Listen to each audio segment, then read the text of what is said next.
శ్రీ దుర్గా భవానీ జ్యోతిష్యాలయం దుర్గమ్మ తల్లి ఆశీస్సులతో జ్యోతిష్యం చెప్పబడును. ప్రేమ సమస్యలు, పెళ్లి సమస్యలు, భార్యాభర్తల గొడవలు, విద్య, ఉద్యోగం, వ్యాపారం, కుటుంబ ఆర్థిక సమస్యలు, సంతాన సమస్యలు, గ్రహ సమస్యలు, నరదృష్టి, నరఘోష సమస్యలు, బాలగ్రహ పీడకలలు, స్త్రీ పురుషులకు ప్రత్యేకించి వశీకరణం చేయబడును.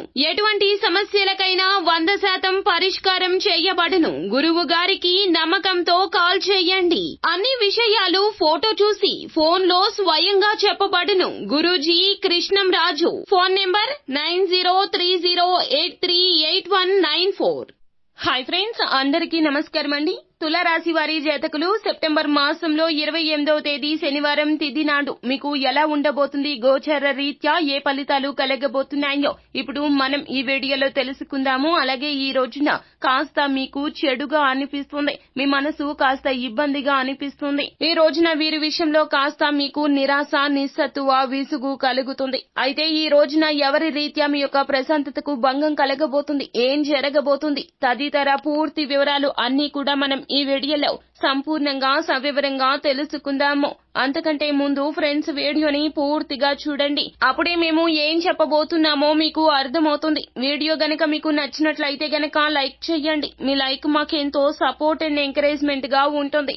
ఇక ఆలస్యమే చేయకుండా మనం వీడియోలోకి వచ్చేద్దాం. తులారాశి రాశి చక్రంలో 7వ రాశి. చిత్తా నక్షత్రం 3-4 పాదములు, స్వాతి నక్షత్రం 1-2-3-4 పాదములు, విశాఖ నక్షత్రము 1-2-3 పాదముల కింద జన్మించిన వ్యక్తులు తులారాశి క్రిందకు వస్తారు. ఈ రాశికి రాశ్యాధిపతి సాక్షాత్తు శుక్రుడు. ఈ రాశి జాతకులు ఈ రోజున శారీరక పటిష్టత వైపు ఎక్కువగా మొగ్గు చూపిస్తారు. యోగా, వ్యాయామానికి అధిక ప్రాధాన్యత ఇస్తారు. పనికి వచ్చే క్రీడలు ఈ రోజున ఎక్కువగా ఆడడానికి, ఆనందించడానికి అవకాశాలు కనిపిస్తున్నాయి. ఈ రోజున కాస్త ఆర్థిక పరమైన ఇబ్బందులు మిమ్మల్ని కలచివేస్తాయి. ఈ రోజున మీ తండ్రి గారిని లేదా తండ్రి లాంటి వారిని ఎక్కువగా సలహాలు, సూచనలు అడుగుతారు. ఇలా అడగడం రీత్యా కాస్తంత ఇబ్బందుల నుంచి ఉపశమనం అయితే కలుగుతుంది. కుటుంబపు టెన్షన్లు ఏవి కూడా మీ యొక్క ఏకాగ్రతను భంగం చేయనివ్వకండి. ఏ పనిలో ఉన్నా కూడాను ఆ యొక్క పని మీద శ్రద్ధ పెట్టండి.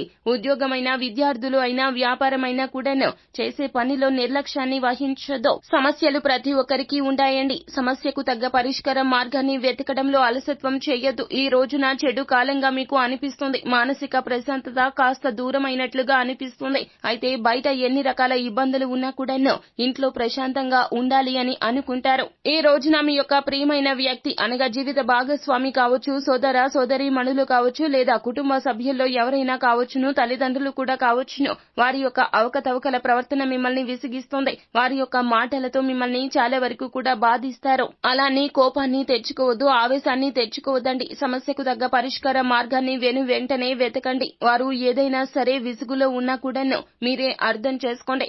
అలాగే ఈ రోజున ఆఫీసులో వింత అనుభవం ఎదురవుతుంది. ఎదుటి వారు మీ గురించి తెలియకుండానే మాట తూలనాడడం లాంటివి చేస్తారు. మీరు అందులకు కూడా ఓర్పుగా ఉండడం మంచిదిగా చెప్పడం జరుగుతుంది. మీరు ఎప్పుడు వినాలి అనుకున్నట్లుగానే ఈ రోజున ఉద్యోగమైనా, వ్యాపారమైనా కూడాను ఈ రోజున మిమ్మల్ని ప్రశంసించడం జరుగుతుంది. మీ యొక్క పని రీత్యా ఇది కాస్త ఊరట కలిగిస్తుందని చెప్పొచ్చు.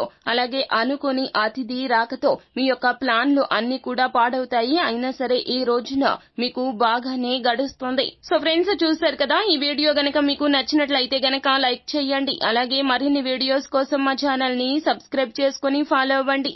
Thank you.